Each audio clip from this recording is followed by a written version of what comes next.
It's morphin' time! Pterodactyl. Hi everybody, this is Doctor with Three Interests of Wrestling, bringing you AEW Rampage review. Alright, so Rampage kicked off with the banger of Andrade versus Pac.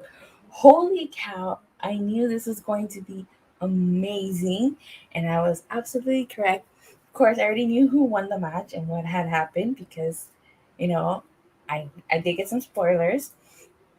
So Andrade basically attacked Chavo at the end of the match, and the Lucha Brothers also attacked Chavo, and they threw Chavo in the ring again into Pac. So, my good friend the Swerve Show says that Andrade's going to bring in Ric Flair, which I can see happening, and then Andrade's going to become Andrade Flair. What do you think of that? Like, that's crazy. That's probably going to happen at the New York show, like he says. So, if that does happen, you heard it first on the Swerve Show. But aside from, like I said, this was a really good match, and it was a great way to set off Rampage. All right, so then after that, we had Adam Cole interview, and as well as a Daniel Bryan interview. First, Adam Cole was saying that he said something very interesting. He trusts Kenny Omega and the Young Bucks with his life, which is ironic if you ask me, because the Young Bucks and Kenny Omega killed Adam Cole. I mean, they kicked him out of the Elite and they killed him. So it's ironic that he said that. What did you guys think of that? Did you guys also find it ironic like I did? Or did you guys actually, think that he does trust them? Maybe they'll go back to that. That'd be a really interesting thing to go. Maybe he'll turn on the Elite. Maybe Kenny Omega. Who knows? I guess we have to wait and see. And then he said that Bryan Danielson and Christian Cage are special, but that he will wipe the floor with Daniel Bryan. Now, honestly, I would love to see Adam Cole versus Bryan Danielson. When they were both on WWE, we did see Adam Cole versus Daniel Bryan, which was a banger of a match. So I would definitely love to see it again. And I wouldn't be disappointed in that match. What do you guys think? Do you guys want to see Adam Cole versus Bryan Danielson again? I think that'd be a really good match. Then we get the Daniel Bryan promo, and he says the way that he acts and dress, it means that they're insecure. That's why he's not going after everybody. He's just going after Kenny Omega. And he said he's seen and heard how great Kenny Omega is. And he would love for Kenny Omega to be his first match. Of course, he says everyone in AEW is hungry. That's the thing that he loves the most about AEW. So, Kenny Omega versus Bryan Danielson, they could just take my money right now. I so would love to see that match. And I don't know if they shouldn't give that match out on free on Dynamite. That needs to be at Full Gear or at Double or Nothing next year, but that's going to be one hell of a match. So then after that, we had a trios match. It was Dr. Britt Baker, DMD, and Rebel, and Jamie Hayter versus Ruby Soho, Kris Statlander, and Riho. This was a great showing by Ruby Soho. Of course, she picked up the win for her team. And, I'm liking Ruby Soho. So far, she's good. I like her theme song, Destination Unknown. Ruby Soho by Rancid. If anybody doesn't know that, because you don't. So in the main event, we had Max Caster versus Brian Pillman Jr., who paid homage to his dad wearing orange and black. This was a good match. Of course, Brian Pillman Jr. received a pop because it was in his hometown.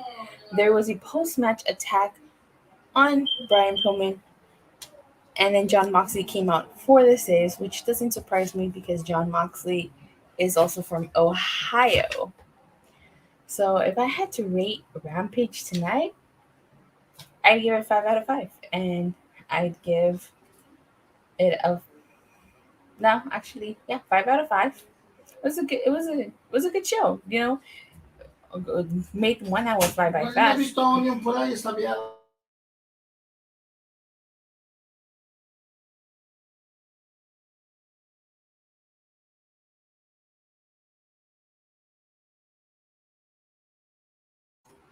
Sorry about that, people. It was a good show. I didn't find anything wrong. I didn't find anything disappointing in the show. So, out of 5. Only watched Rampage, which was awesome. Smackdown, I tuned into the last hour. Really, Michael? Okay, well, I'm about to go on to Smackdown. So, Let me switch my banners. Give me 1 second, people. What do you guys think of my banners, by the way? Alrighty. Ooh, the logo's too high too here. Alrighty. So, for SmackDown kicked off with the Bloodline segment. Roman Reigns basically said that WWE runs New York. And he said the tribal chief runs New York and Madison Square Garden. It's work show. And that he wants Madison Square Garden to acknowledge Roman Reigns. Which they do. They do acknowledge Roman Reigns.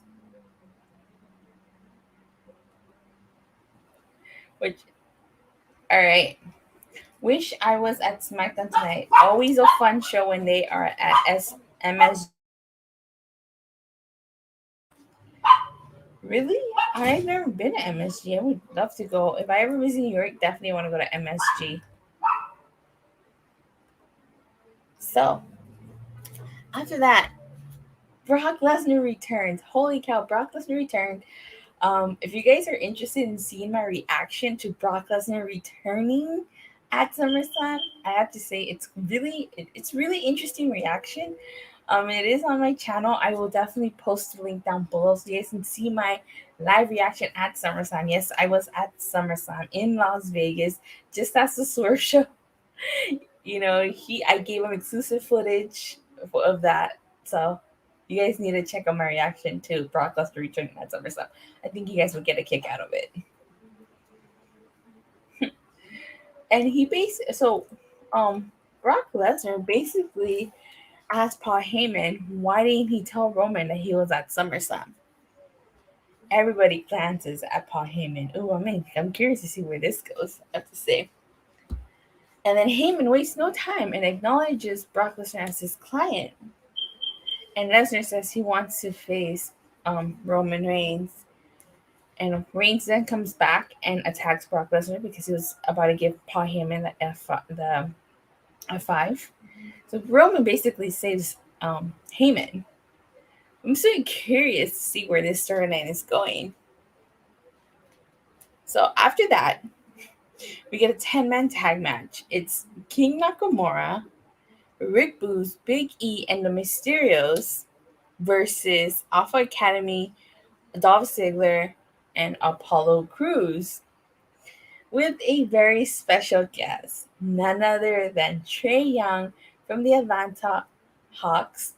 And they were in Madison Square Garden. And I know that the Hawks defeated the Knicks, which is why Madison Square Garden booed Trae Young.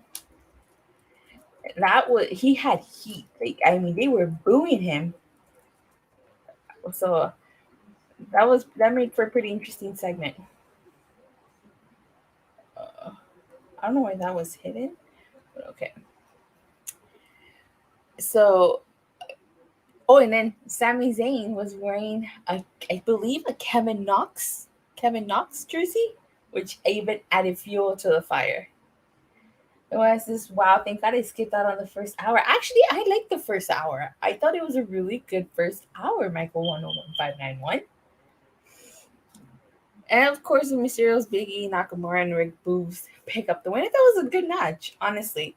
Then after that, we had Bianca Belaire and Becky Lynch contract signing.